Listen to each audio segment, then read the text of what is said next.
हैं आज की अहम खबरों की तरफ। काफ़ी सारी खबरें आपके सामने रखनी हैं आज के इस व्लॉग में।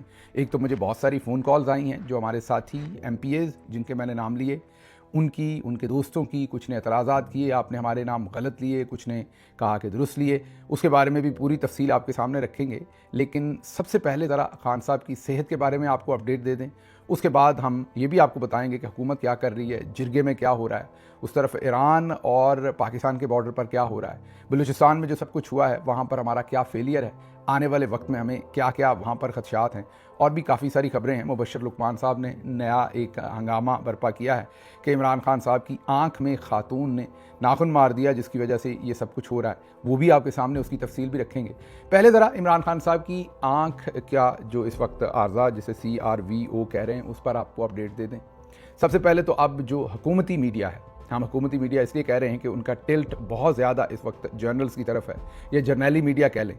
रोज़नामा जंग, जियो, दी न्यूज़, ये वो ग्रुप है जो इस वक्त तकरीबन जर्नैली मीडिया बना हुआ है। और एक दो लोग हैं वहाँ पर जो कोशिश करते हैं, या दो तीन कह लें, जो इंडिपेंडेंटली काम करने की कोशिश करते हैं। लेकिन ओवरऑल अगर इन मीडिया हाउसेस की बात करें तो वो तकरीबन पूरी तरह से जर्नैली जो पॉइंट ऑफ व्यू है उसी को रखता है। अब वो खुद ये मान रहे हैं, उनकी अपनी आज की जो खबर है वो वकार भट्टी, जंग न्यूज़, वो ये रिपोर्ट कर रहे हैं कि इमरान खान की आंखों की जो बीमारी है वो संगीन है और उसके लिए उन्हें हॉस्पिटल में ट्रीटमेंट की बहुत ज़्यादा ज़रूरत है। और मेरा ख्याल है रोज़नामा जंग वालों की उन डॉक्टर्स के साथ बात हुई है। लिखा तो नहीं उन्होंने नाम डॉक्टर्स का किसी का भी, लेकिन पढ़कर यही समझ आता है कि जैसे उन्होंने उन डॉक्टर्स के साथ बातचीत की। अब दो ही इसकी वजूहात हो सकती हैं, या तो उन डॉक्टर्स के साथ वाकई इनकी बात हुई या कर्नल साहब ने इनको कहा है कि आप ये खबर छाप दें। लेकिन बहरहाल जो भी सूरत हाल है, एक तरफ कर्नल साहब तो ये चाहेंगे कि सबको परेशान करें और डाइवर्जन क्रिएट करें, तो एक पॉइंट ऑफ व्यू ये है। दूसरा पॉइंट ऑफ व्यू ये है, जो बहुत सारे डॉक्टर्स मुझे जो इन अमराज के स्पेशलिस्ट हैं वो बार बार मुझे डायरेक्टली भी बता चुके हैं कि नहीं, ये मर्ज़ वाकई ही बहुत संगीन है और इसका ट्रीटमेंट, ये जो पाकिस्तान के अंदर मिसअंडरस्टैंडिंग है कि आँख के अंदर एक इंजेक्शन लगेगा, 2 लगेंगे, 3 लगेंगे तो ठीक हो जाएगा, उन्होंने कहा कि ऐसा नहीं है। किसी पेशेंट को 3 से ज़्यादा भी चाहिए, किसी को 3 से कम भी हो सकते हैं और किसी को बहुत लंबे इलाज की भी ज़रूरत हो सकती है। और सबसे बड़ी बात जो कल डॉक्टर आसिम ने कही थी, जो शौकत खानम के रूह रवां हैं, बहुत ही सीनियर डॉक्टर हैं, कि ये जो CRVO है ये असल में इसके पीछे क्या वजह है वो ज़्यादा ख़तरनाक हो सकती है। CRVO क्यों हुआ, ये ब्लॉकेड क्यों हुआ, ये जो उनकी वेन है इसके अंदर ये क्लॉट क्यों बना, खून की ये गर्दिश जो वहाँ पर है वो क्यों रुकी, इसके पीछे कौन सी बीमारी है उसको फिगर आउट करना बहुत ज़रूरी है। तो अब रोज़नामा जंग भी ये लिख रहा है कि ये जो खून का लुथरा है, क्लॉट है, ये वहाँ क्यों बना, उन चीज़ों को फाइंड आउट करने के लिए भी उन्हें एक मसलसल उनको एक तिब्बी केयर की ज़रूरत है, तिब्बी इमदाद की ज़रूरत है और उन्हें ज़ाहिर है किसी हॉस्पिटल में मूव करने की ज़रूरत है, क्योंकि सब कुछ जेल के अंदर नहीं हो सकता। ये अब जर्नैली मीडिया भी मान रहा है। फ़िलहाल तो ये डाइवर्जन क्रिएट कर रहे हैं, बाद में ये मुकर जाएंगे, यही अखबार लिखेंगे कि नहीं कोई ऐसा मसला नहीं है। फ़िलहाल शायद डाइवर्जन के लिए इस बयानिए की ज़रूरत है, लेकिन हकीकत में भी अगर हम देखें तो CRVO जिसको भी होता है उसको मुसलसल केयर की ज़रूरत होती है। ये एक दफ़ा का काम नहीं है, कोई ऐसा नहीं कि आपको 2 दिन के लिए बुखार हुआ और वो ठीक हो गया। इसमें आपको मुसलसल केयर की, मॉनिटरिंग की, डॉक्टर के साथ कंसल्ट की, ऑपरेशन थिएटर जाने की, आपकी जो दूसरी इससे जुड़ी हुई जिनकी वजह से CRVO हो सकता है, उन अगर कोई ऐसी वो अलामात हैं उनको कंट्रोल करने की ज़रूरत है। इसलिए इसमें कोई शक नहीं कि इमरान खान साहब को फौरी जेल से निकाल कर किसी अच्छे हॉस्पिटल में मूव करना चाहिए जहां पर उन्हें ये हेल्थ केयर मुयसर आ सके। ये तो बात बड़ी क्लियर है।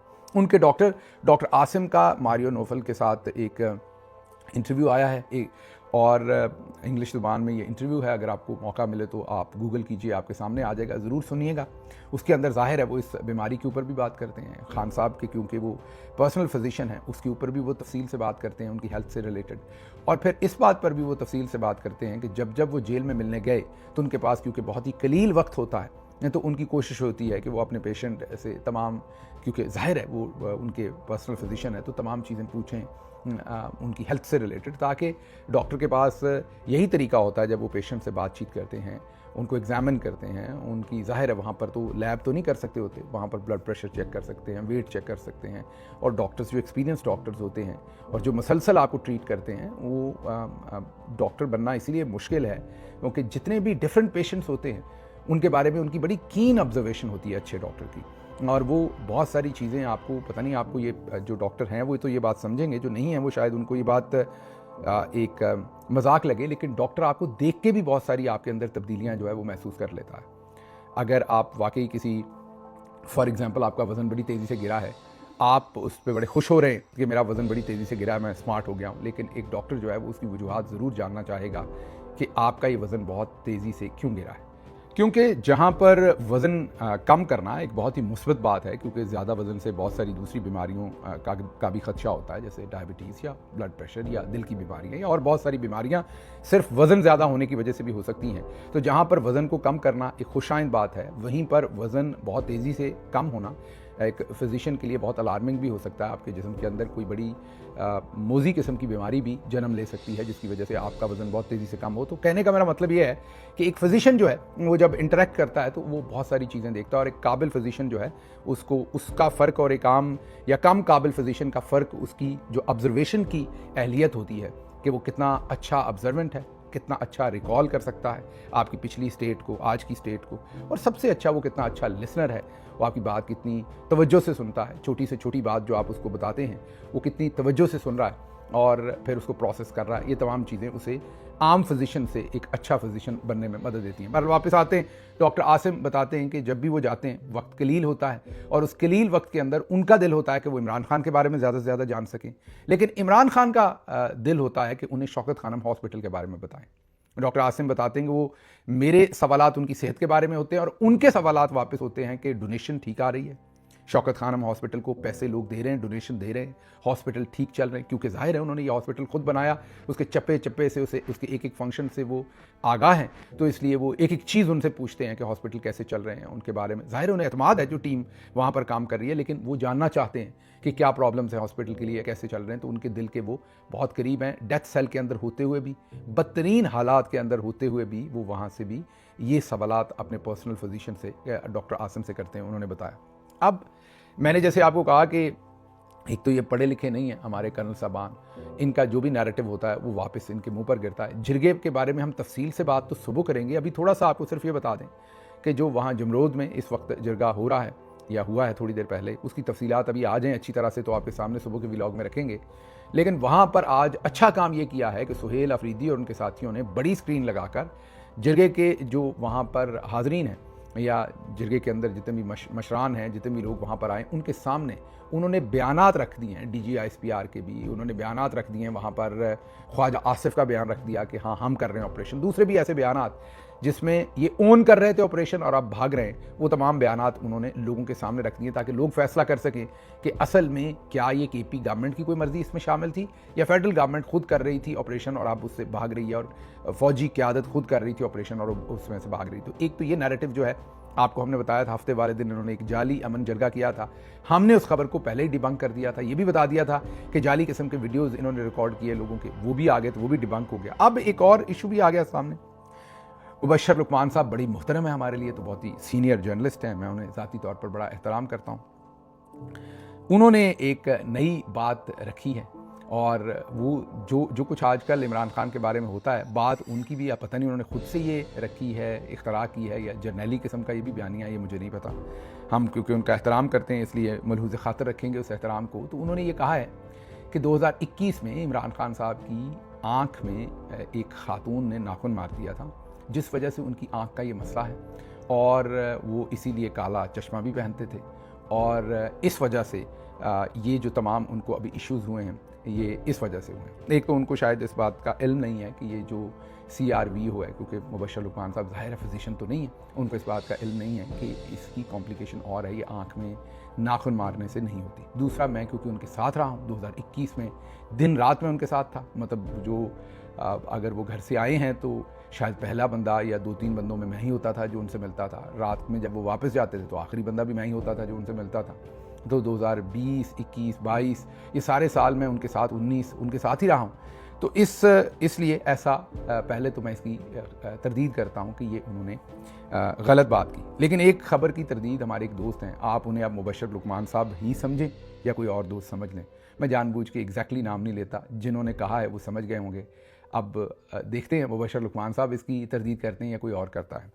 मुझे एक दोस्त ने, ऐसे ही बड़े मोहतरम दोस्त हैं, ऐसे ही दूर की वो भी निकालते हैं कौड़ी, उन्होंने मुझे फ़ोन किया आज से 2 साल पहले। मोहित पीरज़ादा इसके गवाह होंगे इस बात के, फ़ोन के गवाह नहीं हैं लेकिन इस बात के वो गवाह हैं कि उन्हें मैंने उसी दिन बताया, 2.5 साल पहले की बात होगी या 2 साल पहले की, कि मुझे उन शख्स ने लाहौर से फ़ोन किया, बहुत बड़े सहाफ़ी हैं। मैंने कहा आप उन्हें मुबशर लुकमान समझिए या कोई और समझ लें, मैं एग्जैक्टली नाम नहीं ले रहा। उन्होंने मुझे फ़ोन करके एक बहुत ही पावरफुल खातून पाकिस्तान के अंदर और एक बहुत ही पावरफुल तरीन शख्सियत के बाहमी तल्लुक़ के बारे में बहुत ही संगीन किस्म की स्टोरी सुनाई। और स्टोरीज़ जो थी वो मतलब ऐसी नहीं थी कि बस ऐसे ही उन्होंने कह दिया पिंडी में फ़लाँ जगह मुलाकात हुई, इस्लामाबाद में फ़लाँ जगह हुई, एक हिल स्टेशन पर फ़लाँ जगह पर हुई, लाहौर में फ़लाँ जगह मुलाकात होती है, इस तरह की मुलाकात होती है। उस पर उन्होंने मतलब एक फ़िल्मी स्टोरी टाइप ही वो बात लग रही थी। स्विमिंग पूल के फैक्ट्स भी डाले, स्विमिंग भी डाली और बहुत कुछ उन्होंने डाला। हमने सुनी और हमने वो सुनकर ज़ाहिर है मैंने मोहित साहब के साथ शेयर की। उसी टाइम एक हमारे और म्यूचुअल दोस्त हैं, वो दोनों लोग इस बात के गवाह हैं कि ये 2 या 2.5 साल पहले मैंने उनके सामने रखी कि ये खबर आई है, क्योंकि बहुत ही ज़ाती नौइयत की खबर थी, बहुत ही ज़ाती बात थी। ये तो लोग औरत कार्ड निकाल लेते हैं लेकिन हम सियासी इख्तलाफात के बावजूद भी बहुत एहतराम करते हैं। और क्योंकि मेरे सामने कोई डॉक्यूमेंट नहीं, कोई चीज़ नहीं, तो मैं ये बात कैसे कर दूँ। और वैसे भी आल्दो की ये ज़ाती नौइयत नहीं है, जब आप पब्लिक ऑफिसेज में होते हैं तो ये चीज़ें ज़ाती उस तरह से रह नहीं जाती, स्पेशली अगर आपका पब्लिक ऑफिस उस रिश्ते में इन्वॉल्व हो रहा है तो। अगर तो फॉर एग्जांपल जैसे मैं एग्जांपल देता हूँ कि शहबाज शरीफ साहब की जो ज़ौजा मोहतरमा है, हमजा शहबाज साहब की वालदा, वो हमारी भी वालदा की तरह है, हमारे लिए भी बड़ी बहन की तरह है। राणा सनाउल्लाह साहब हैं, उनकी बेगम है, वो हमारी भी बड़ी बहनों की तरह है। अब राणा साहब की वो जो शादी है उससे रिलेटेड जो भी बात हो, वो हमारी बहन है, राणा साहब का भी एहतराम, उनका भी एहतराम, क्योंकि ये उनके ऑफिस से रिलेटेड नहीं है। लेकिन अब कल को अगर राणा साहब का कोई अफेयर जो है वो किसी और ऐसी शख्सियत के साथ शुरू हो जाए जो फॉर एग्जांपल हुकूमती या सरकारी पोजीशन रखती हो, या रखता तो नहीं मैं कह सकता, राणा साहब के साथ रखती हो, तो फिर जाहिर है फिर वो मामला जो है वो मीडिया की स्क्रूटनी में या पब्लिक स्क्रूटनी में आ जाता है। तो ये जो मुझे बताया गया था, आप उन्हें मुबशर लुकमान की तरह की पर्सनैलिटी समझ लें, अगर उनको नहीं समझना तो उन्होंने तफसील से, और आपको पता है बड़े वो कोना मश किस्म के वो भी सहाफ़ी हैं जिन्होंने मुझे बताया। मैं अब नहीं चाहता कि मुबशर साहब को इसकी तरदीद करनी पड़े, इसलिए मैं कह रहा हूँ कि वो जो उनकी तरह के एक सहाफ़ी हैं उन्होंने मुझे बताया, पूरी तफसील बताई, लेकिन मैंने उसको कभी नरेट नहीं किया। तो मेरी गुजारिश यही होगी, वो जिन्होंने मुझे बताया और उनकी तरह के जो मुबशर लुकमान साहब हैं, कि ऐसी बातें ना करें। अब जेन ज़ी है, पुराना ज़माना ख़त्म हो गया 1990 वाला, जब अखबार में बेनज़ीर मोहतरमा की, नुसरत भुट्टो साहबा की नंगी जाली गंदी तस्वीरें फेंक के आप ऐसे काम कर लेते थे। तो ये मामला जो है ना वो अब पुराने हो गए। अब मेरा ख्याल हमें ऐसी चीज़ों के अंदर नहीं जाना चाहिए। जब मैं जेल से बाहर आया तो एक मुबशर लुकमान साहब का एक वीडियो मेरे सामने आया, वो बड़ी मेरी हंसी आई, इंटरेस्टिंग भी थी। मैं जब गवर्नमेंट में था तो एक मुझे फ़ोन कॉल आई। एक दिन मैं सोया हुआ था, सुबह सुबह उठा और वो जाहिर है सुबह सुबह थी, पाकिस्तान में और अमेरिका में शाम होगी। तो एक बैंक ने मुझे कॉल की। आपको पता है कि बैंक्स अक्सर आपको लोन भी ऑफ़र करते हैं, क्रेडिट कार्ड्स भी ऑफ़र करते हैं, पूरी दुनिया में लोगों को पता है।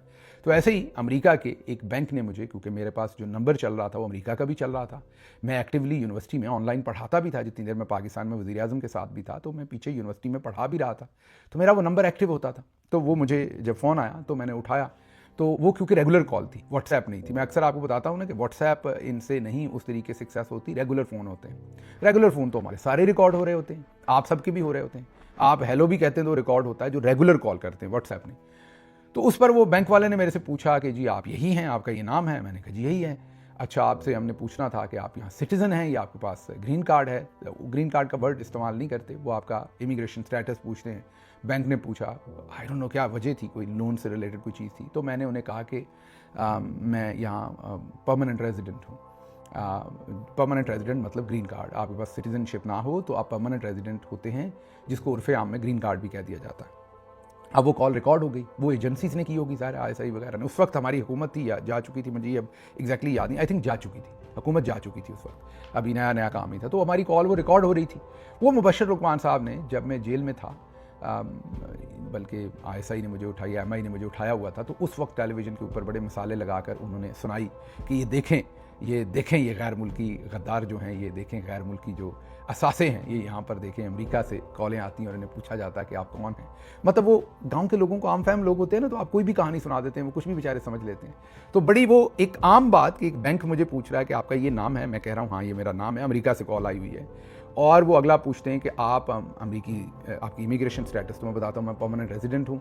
और वो मेरा ख्याल है 10-20 सेकंड की कॉल है, उसके बाद वो कट जाती है। लेकिन उस टुकड़े को, उस टोटे को, ये जो टोटे चलाने वाले शौक शौक़ है ना हमारे करनैलों के और जर्नैलों के, ये बड़े मज़ेदार हैं। टोटे देखना, हालांकि बचपन में सारे ही लोग माजरत के साथ टोटे देखते हैं, ये बड़े होकर भी टोटे देखना नहीं छोड़ते। लोगों की फिल्में, अभी एक और बड़े ब्रिगेडियर साहब हैं, उनके बारे में पता चला कि उन्होंने टोटे रिकॉर्ड करवाए हैं क्या कि किसी को। अब क्या क्या नाम लूँ और क्या, हालांकि वो मुझे टोटे भी मिल गए हैं जो उन्होंने रिकॉर्ड करवाए। अब क्या वो अभी हैं भी हाजिर सर्विस, तो क्या अब इन लोगों की हम मतलब चले, खैर हम सभी गुनाहगार हैं, हम भी ऐसे ही हैं, कोई हम दूध के धुले हुए नहीं हैं।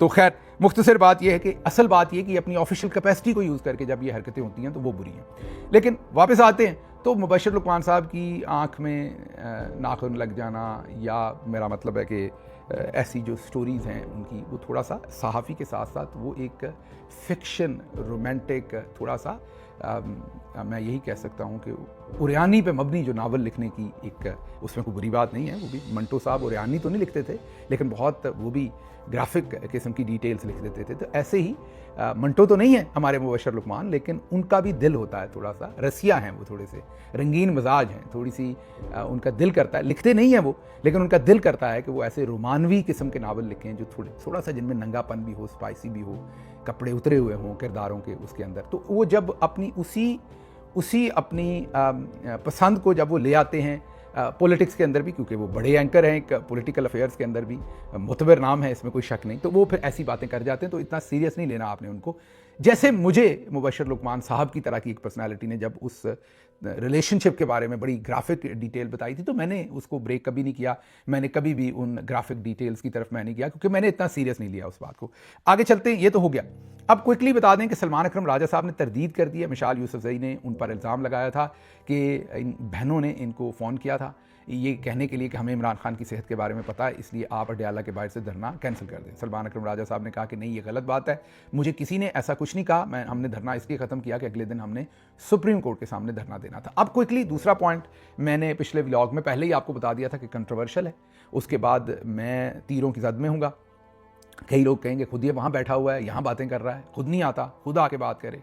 भाई मैंने इसीलिए MPA का इलेक्शन भी तो खुद नहीं लड़ा ना। मैं ये जहन में रखें कि मेरा, हालांकि कुछ लोग बाहर से बैठ के भी इलेक्शन लड़ सकते हैं, आपको पता है, जेल से बैठ के भी, मेरा इलेक्शन नहीं, मेरे पे भले वो साइकिल चोरी डालेंगे, कुछ भी डालेंगे, मैं अगर इलेक्शन के फॉर्म जमा करवाऊंगा, हालांकि मैं किसी केस में सजा याफ्ता उस तरह से नहीं था जब इलेक्शन हो रहे थे, लेकिन उसके बावजूद मेरा, उन्होंने, आप सबको पता है कि आगे पेपर मूव ही नहीं होने देना था।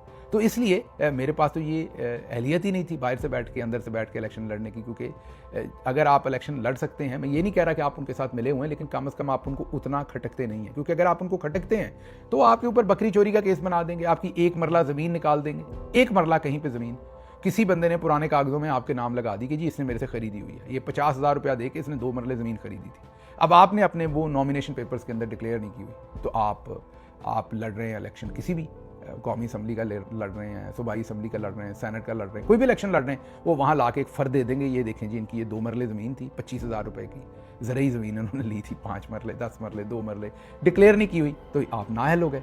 तो जिसको इलेक्शन उन्होंने लड़ने देना है उसको लड़ने देना, जिसको नहीं लड़ने देना उसको नहीं लड़ने देना। तो आप लोगों को लड़ने दिया इलेक्शन, आपसे जाहिर है उतना मसला नहीं था, मेरे से मसला था तो मैं तो उस तरफ आ ही नहीं सकता था। तो अब जब आपने इमरान खान से टिकट लिया, इलेक्शन लड़ा, तो स्क्रूटनी भी आपकी होनी है। इतना गुस्सा क्यों कर रहे हैं? हमारे दोस्त कई बहुत गुस्सा कर गए हैं।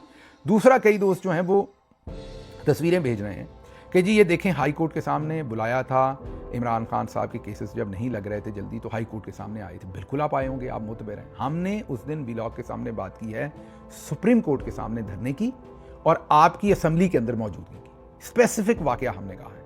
मुझसे पहली सी मोहब्बत मेरे महबूब नमाग, अगर आप पुरानी तस्वीरें निकाल के कहेंगे ना, तो पुरानी तस्वीरें तो ओन चौधरी साहब के पास भी हैं, इमरान खान की पुरानी तस्वीरें तो अली जैदी साहब के पास भी हैं, पुरानी तस्वीरें तो फ़ारक हबीब साहब के पास भी हैं, और मियाँ बीवी के दरमियान अलहदगी हो जाती है, पुरानी अच्छी तस्वीरें तो उनके पास भी एक दूसरे की होती हैं। बात तो आज की है, रिश्तों में तो रोज़ का रेट निकलता है। हाँ, पुरानी बात भी याद होती है कि क्या अच्छा किया है, लेकिन जो मौजूदा दिन का भाव होता है वो भी रिश्तों के अंदर बड़ा इंपॉर्टेंट होता है। अब मैं आपको अली जैदी, फ़ारक हबीब या उनसे नहीं मिला रहा, आप अभी भी पार्टी के साथ खड़े हैं, लेकिन उस दिन आप मौजूद नहीं थे।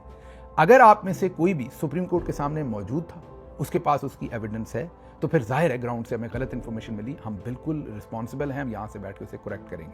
लेकिन अगर आपने महज ये कहना है मैं फ़लाँ जगह भी था, फ़लाँ जगह भी था, फ़लाँ जगह भी था, तो आपने मेरे बारे में ये गलती बात कर दी, आप बड़े जालिम हैं, आपने ये कर दी। अब ये जुल्म बार बार होगा, मैं आपको ये बता रहा हूँ। और सिर्फ ये पंजाब असम्बली पे नहीं होगा, अभी हम आजकल में आपके सामने सारे सेनेटर्स का अहवाल भी रखेंगे, आपके सामने सारे MNAs का अहवाल भी रखेंगे, आहिस्ता आहिस्ता करके सभी का एहतसाब, सभी का, हम अंदर से एहतसाब नहीं होगा तो बाहर से कैसे होगा, तो एहतसाब शुरू करेंगे सबका, ताकि, और इसके लिए मुझे पता है कि हम पहले ही रांदा दरगाह मुकम्मल हो जाएंगे, तो अब पहले क्या बचा है जो और मैंने बचाना है, तो अब अल्लाह की सुपुर्द काबल दे जम्यानु नित महमा। सो हमें पहले जब चौधरी निज़ामुद्दीन से इतनी बड़ी जंग लड़ रहे हैं तो आप भी बीच में सही, अल्लाह की सुपुर्द। तो इसलिए अगर हमारे किसी भी दोस्त के पास ये सबूत है कि वो सुप्रीम कोर्ट के सामने थे, ज़रूर भेजिए, हम उसको ज़रूर एयर करेंगे, अपनी करेक्शन भी करेंगे, आपसे माजरत भी करेंगे। पुरानी तस्वीरें भेजकर अपना और हमारा वक्त ज़ाया मत कीजिए, ये आपसे रिक्वेस्ट है। अगली खबर अब ज़रा बलूचिस्तान की तरफ आ जाएँ। DG-ISPR साहब ने आखिरकार एक प्रेस कॉन्फ्रेंस जारी की है, वही बताया कि यहाँ 31 जनवरी को हमला हुआ है, 18 सिविलियन कैजुअलिटीज़ हुई हैं, 92 के करीब दहशतगर्द मारे गए हैं, सिक्योरिटी पर्सनल जो हैं वो शहीद हुए हैं 15 के करीब, और ये उन्होंने पूरी डिटेल जो है ये फराहम की है। और वही बात कि हमने इस ऑपरेशन को बड़ी मुस्तैदी के साथ और बड़ी कामयाबी के साथ फारिग कर दिया, मतलब नाकाम बना दिया है। इस जो 12 जगहों पर उन्होंने तबाही मचाई है उसके बावजूद हम ये कह रहे हैं कि हमने उन्हें नाकाम बना दिया। अब ज़रा आगे चलें। अखबार की जो शह सुर्खी है वो ये है कि बलूचिस्तान 12 शहरों पर हमले नाकाम, 92 दहशतगर्द हलाक, 15 जवान, 18 शहरी शहीद। अब हमले नाकाम हैं, लेकिन ये नंबर्स आप खुद ही सोच लीजिए कि 92 दहशतगर्द हैं, 15 हमारे जवान शहीद हैं, 18 हमारे शहरी शहीद हैं। अभी मोहित पीरज़ादा साहब का मैं व्लॉग देख रहा था तो उसमें वो बता रहे हैं कि नंबर्स बहुत बड़ा है। मुझे भी ग्राउंड से यही बताया जा रहा है कि नंबर छुपाए जा रहे हैं, नंबर बहुत बड़े हैं वहाँ पर शहादतों के, बहुत बड़े नंबर्स में वहाँ शहादतें हुई हैं। लेकिन चले अगर ये भी गिन लें तो फिर भी नाकाम कहाँ से हुआ, तो एक वो पूरा का पूरा बयानिया है।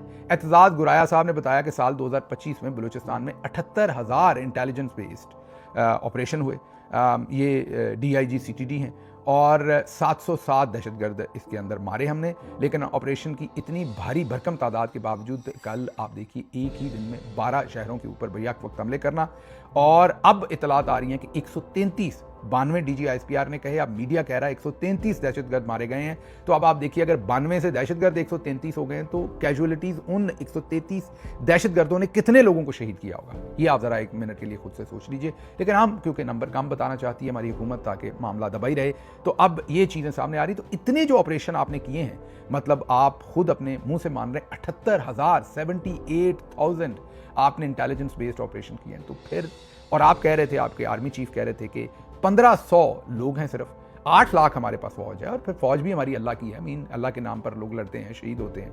तो फिर कहाँ पर कमी है ये भी कौम को बताइए कि किसका फेलियर है, उसका एहतसाब कीजिए, उससे कोई ना कोई बात पूछिए कि ये सब कुछ क्या हो रहा है। अच्छा, अब हमें एक फुटेज मिली, हो सकता गलत हो, और वो शायद शेख ज़ायद हॉस्पिटल वहाँ पर है या कोई और हॉस्पिटल है।